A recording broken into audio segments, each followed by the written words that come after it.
প্রিয় তৃতীয় শ্রেণীর শিক্ষার্থীরা, প্রথম পর্যায়ক্রমিক মূল্যায়নে গণিত বিষয়ে কী ধরনের প্রশ্নপত্র হতে পারে এই ভিডিওতে আলোচনা করব।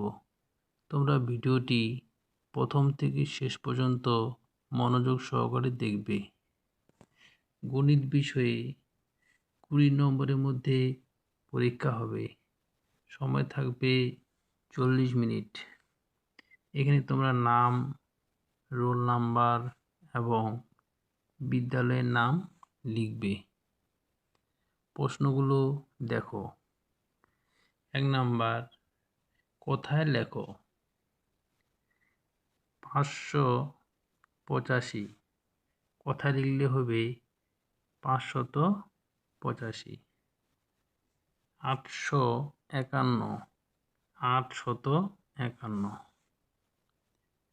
2 নাম্বার, সংখ্যায় লেখো। 432 432।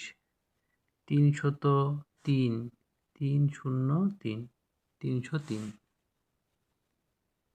3 নাম্বার, সঠিক উত্তরটি লেখো। 134 থেকে 10 বেশি 144। 98 থেকে 10 কম 88। 210 চেয়ে বড় সংখ্যা 211। 333 থেকে 14 কমালে 319 পাবো। যোগ করো। ক নাম্বার, 5 একে 6 6 6 12 12 2 হাতে 1। 8 2 10 একে 11 11 1 2 3 4 5 512। খ নাম্বারটা দেখো। 6 5 11 1 হাতে 1 2 3 একে 4 3 আর একে 4। এবার 5 নাম্বার দেখো, বিয়োগ করো। 4 5 2 452 বিয়োগ 121 উত্তর 331। খ নাম্বারটা 999 বিয়োগ 100 সমান 899। 6 নাম্বার, গুণ ও ভাগ করো।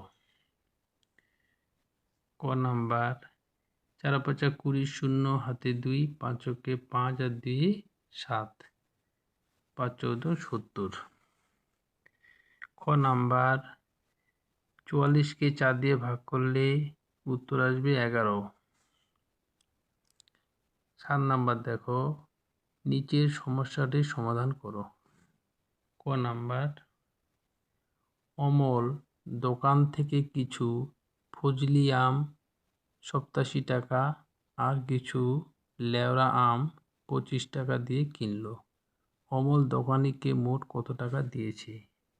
তাহলে দুইটাই যোগ করতে হবে। ফজলি আম 87 টাকা, লেওড়া আম 25 টাকা। অমল মোট 112 টাকা দোকানিকে দিয়েছে। খ নাম্বার দেখো, অয়ন 201টি স্ট্যাম্প জমিয়েছে। তার থেকে 108টি স্ট্যাম্প অনিতাকে দিল। এখন অয়নের কাছে কয়টি স্ট্যাম্প রইল? 201 বিয়োগ 108 সমান 93টি স্ট্যাম্প অয়নের কাছে রইল। তৃতীয় শ্রেণীর গণিত বিষয়ে কী ধরনের প্রশ্নপত্র হতে পারে আলোচনা করলাম। ভিডিওটি ভালো লাগলে লাইক করবে এবং বন্ধুদেরকে শেয়ার করবে।